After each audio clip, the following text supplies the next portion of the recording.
अभी आप बेरोजगार है, बिना इज्जत वाले, तो बेरोजगार से 3 स्टार अगर आपको बनना है तो हमारे साथ जुड़िए, प्रचुर मात्रा में नौकरियां उपलब्ध हैं।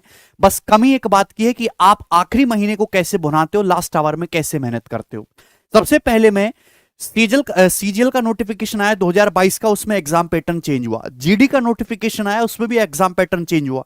इस महीने या अगले महीने की स्टार्टिंग में सीएचएसएल का नोटिफिकेशन आना है गारंटी से, उसमें भी डिस्क्रिप्टिव खत्म होकर टीयर 1 का दायरा बढ़ाया जाएगा, उसमें भी एग्जाम पैटर्न चेंज होगा। एमटीएस में भी हल्का फुल्का चेंज देखने को मिल सकता है। तो ये कहना चाहती एसएससी कि अब हम आपके नसीब पे कुछ नहीं छोड़ेंगे, आपकी मेहनत पे हम पेपर लेंगे।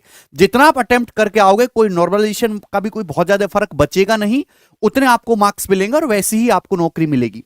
सीजीएल टीयर 1 का मेरे दोस्तों जैसे पहले एग्जाम होता था आज भी वैसा ही होना है। Reasoning, general awareness, quantitative aptitude, English comprehension के 25-25 क्वेश्चन है, हर एक सेक्शन 50 मार्क्स का। 1 घंटे में आपको जो है पेपर पूरा अटेम्प्ट करना है। लेकिन मोस्ट इंपॉर्टेंट बात है कि ये पेपर अब नेचर में क्वालिफाइंग है, आपको ये टीयर 1 क्वालिफाई करना है। बहुत सारे बच्चों के मन में अब ये लाइन देखते ही वहम चला गया होगा कि बस टीयर 1 क्वालिफाइंग करना, यही उनकी बहुत सारी गलती है। क्योंकि जैसा टीयर 1 है वैसा ही टीयर 2 है, कोई फर्क नहीं। ना सवालों के लेवल में कोई फर्क है, ना सिलेबस में कोई फर्क है, बस हल्का सा फर्क है दोस्तों। क्वेश्चंस थोड़े कम ज्यादा कर दिए गए हैं, सेक्शन यही चारों पूछे गएंगे।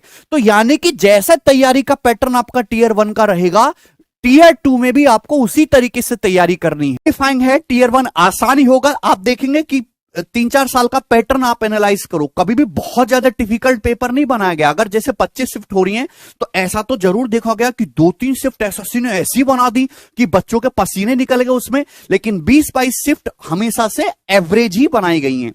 तो मेरे कहने का पर्पस है कि आप बिल्कुल भी हाई लेवल क्वेश्चंस की प्रैक्टिस ना करें। जो प्री में जैसा कंटेंट आता है, जैसा सवाल पूछा जाता है, आप उसी को लगाएं। और उसका सबसे बेहतरीन तरीका क्या है कि लास्ट महीने में आप केवल प्रीवियस ईयर क्वेश्चन पे ध्यान दें। जो सीएचएसएल, एमटीएस, सीपीओ इन सब एग्जाम की तैयारी कर रहे हैं, इनको तो प्रीवियस ईयर के अलावा कुछ पढ़ना ही नहीं है।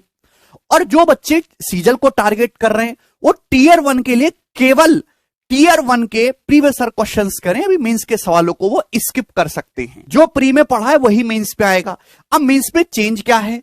कुछ भी खास चेंज नहीं है, चारों ही चीजें पूछी जाएंगी। अब पेपर फर्स्ट में मैथमेटिकल एबिलिटीज के 30 क्वेश्चन है, रीजनिंग के भी 30 क्वेश्चन है, लेकिन वो 1 घंटे में करना है।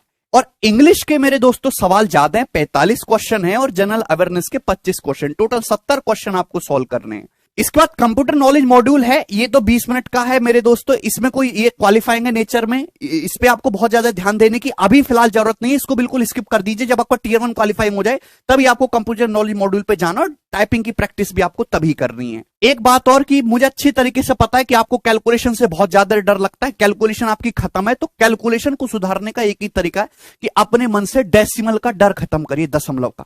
दशमलव देखती है आपकी हालत खराब होने लगती है। तो जब तक आपके अंदर दशमलव का डर रहेगा कुछ नहीं होने वाला। पहाड़ याद करिए 1 से लेकर 30 तक। कुछ बच्चे कहते हैं सर 21 का पहाड़ याद करने की ट्रिक क्या? भाई ट्रिकों से कुछ नहीं याद करना है। जो भी कैलकुलेशन के फंडे होते हैं वो आपको ट्रिकों से याद नहीं करना, क्योंकि अगर आप अपना कीमती समय ट्रिकों से ही कैलकुलेट करने में निकाल दोगे तो एक्चुअल समय जो बचाना था वो बचाया कहां आपने, वो तो आपने खराब किया केवल। स्क्वायर आप 1 से लेकर 50 तक याद करो मेरे हिसाब से, और क्यूब आपको 1 से लेकर 25 तक याद करने। डेली कम से कम 20 से 25 मिनट आप अपनी सेल्फ प्रैक्टिस की सुधार पे दीजिए।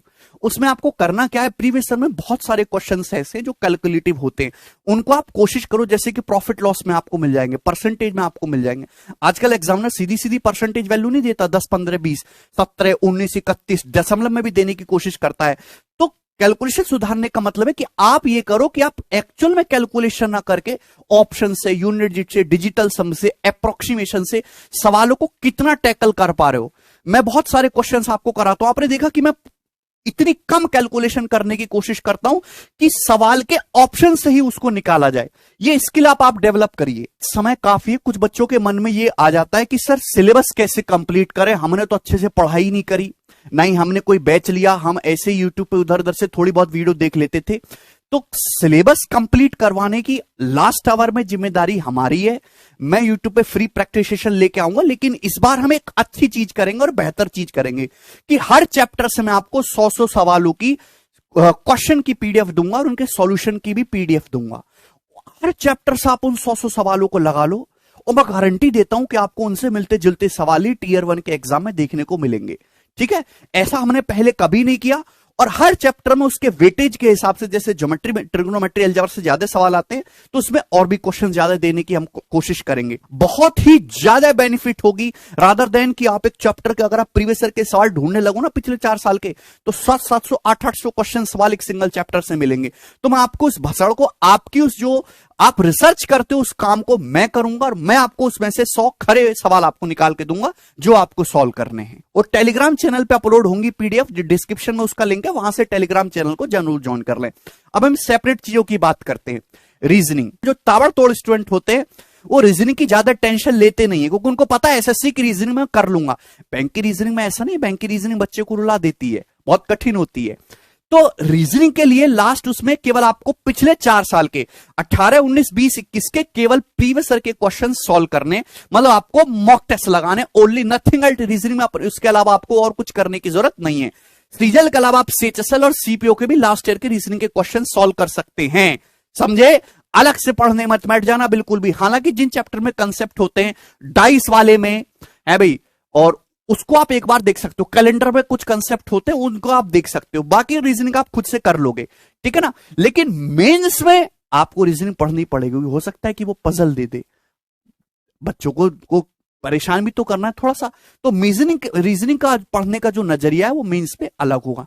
लेकिन प्री में आपको केवल मॉक टेस्ट लगाने हैं, एटलीस्ट 200 तो आप सॉल्व कर ही लो कम से भी कम।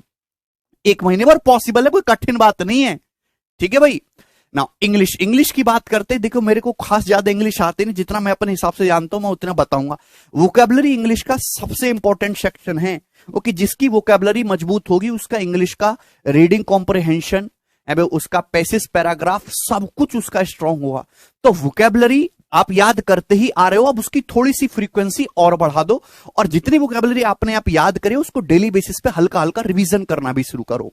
मैं मिनिमम बात कर रहा हूं कि minimum 50 one word, 50 idioms, 30 antonym, 30 synonym या इनके मीनिंग्स आपको डेली करने हैं।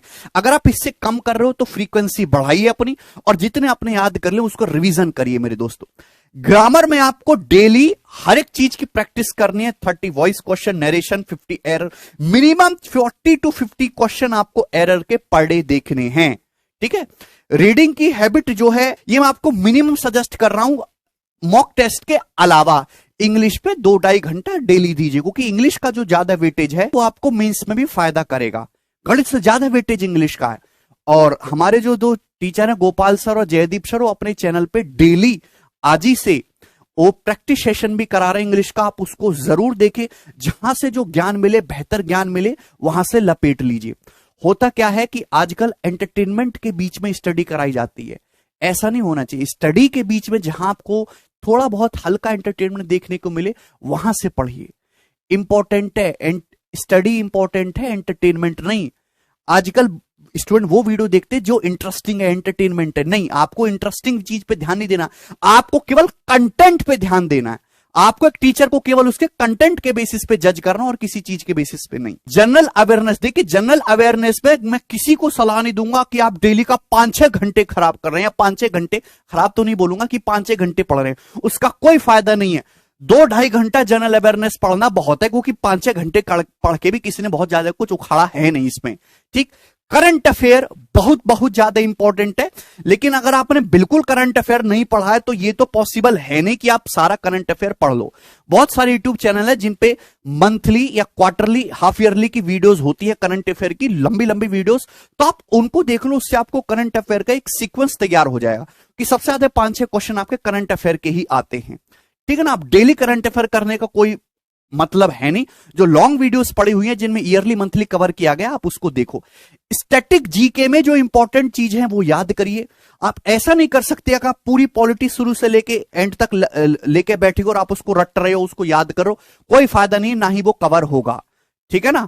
जो मोस्ट इंपॉर्टेंट चीजें हैं, मोस्ट इंपॉर्टेंट क्वेश्चन के साथ आप प्रैक्टिस करो प्रीवियस ईयर की, वो ज्यादा बेनिफिशियल हो।